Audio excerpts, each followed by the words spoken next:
To our future scientists, I am Tolofelo and welcome to today's lesson on adaptations. In this part of the lesson, we are going to be working through practice and application questions. So first, we are going to work through practice questions. In front of you, you have a table that has column A and column B. And the instruction states that you are supposed to study the descriptions in column A and match them with the terms in column B. So we will start with the description in column A, number 1, and we are supposed to find which word best suits this description. Number 1, when a harmless animal takes on the characteristics of a dangerous animal to scare off predators. We know that this harmless animal is basically imitating or mimicking the dangerous animal, and we know that that adaptation is called mimicry. So next to number 1, we will write D. And then number 2, the description states that there are differences between individuals in a population. Okay, it cannot be camouflage, adaptation, migration, extinct, but we know that the word variation means that things are different. So we can say number 2 matches with F in column B. And then number 3, the statement says, a characteristic that helps a living organism to survive in its environment. And this is what this whole topic has been about. We know that these are adaptations, or this is an adaptation. And we also learned about the different kinds of adaptations being structural, behavioral, and functional adaptation. Number 4.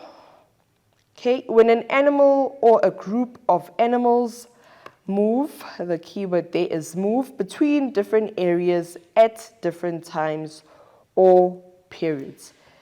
We know that the word migrate refers to the movement of animals from one place to another for more favorable conditions during different times or periods in a year. And then number 5, having colors and shapes that allow organisms, keyword, to blend in with surroundings. That we know is camouflage.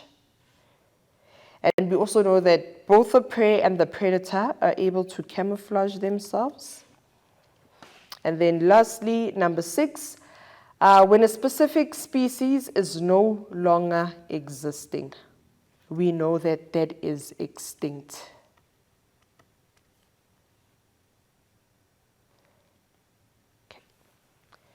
Okay, now here, using the knowledge you have on adaptations, we are all going to answer the following questions. We must give one example of a predator. Okay, so we can have a snake,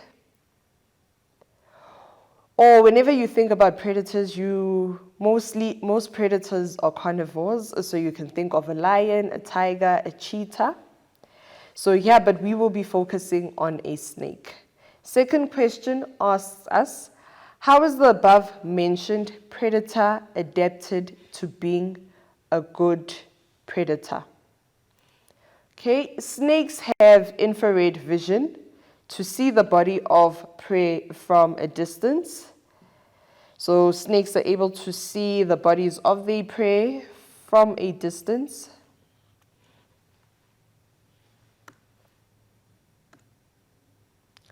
Snakes can also sense the heat of their prey. They have sensors that help them sense the heat of their prey from a distance, and these are the adaptations that make the snake a good predator.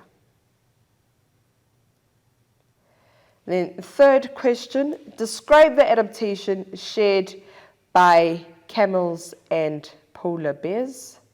Okay, they can both spread their load. Their bodies have insulation, they're insulated. We know that the bear has a fur over their bodies, and they also have body fat just underneath their skin, and that helps them with insulation. And then next, we are also going to look at this table that we are supposed to complete by writing the adaptation strategies and the description of these strategies in the empty spaces.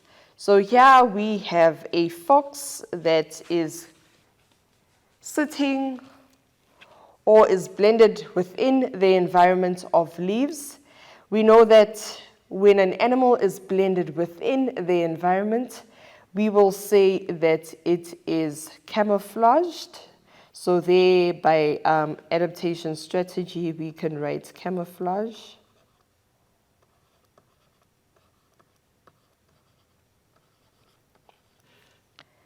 And let us describe how this fox is camouflaged.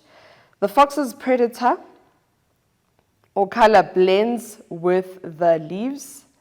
The fox have good eyesight.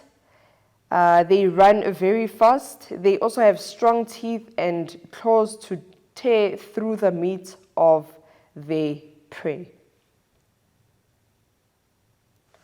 Okay, secondly, we are going to look at the owl butterfly. We know that this is a harmless animal that has spots that resemble the eyes of a very dangerous animal. So we know that these spots or eyes are like a mimicry, or they are mimicking the dangerous animal. So that adaptation is known as mimicry. And it can be described as follows. Owl moths use mimicry to protect themselves from prey. So they're using mimicry to protect themselves from prey. They have eye spots that are used to fool predators. So we know that this is a structural adaptation, and these fool predators into believing they are owls and not butterflies. Predators will not spot them or eat them, and this is basically used for their protection and survival. And then lastly, we are looking at the last adaptation strategy. And here in the picture, we see birds flying to the left. Remember that whenever these adaptation strategies happen, it does not happen with one particular animal, like one particular bird. It happens within the whole group, and that is why you will see them flying in groups. We also learned that when they fly in groups, it is mainly because they are moving, and that adaptation strategy is called migration.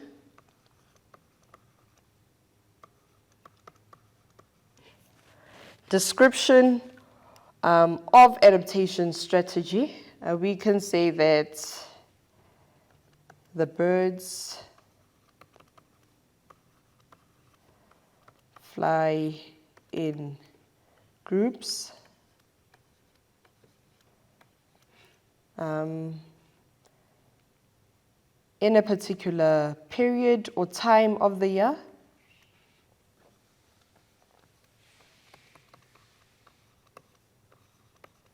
Period or time. And we know that these birds are looking for favorable conditions for survival.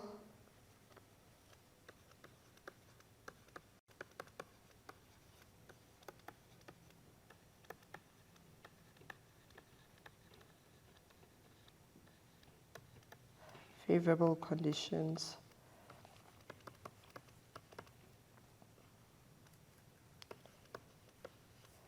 for survival. And we also know that they are flying so that they can find food. So they migrate in search of food. 2.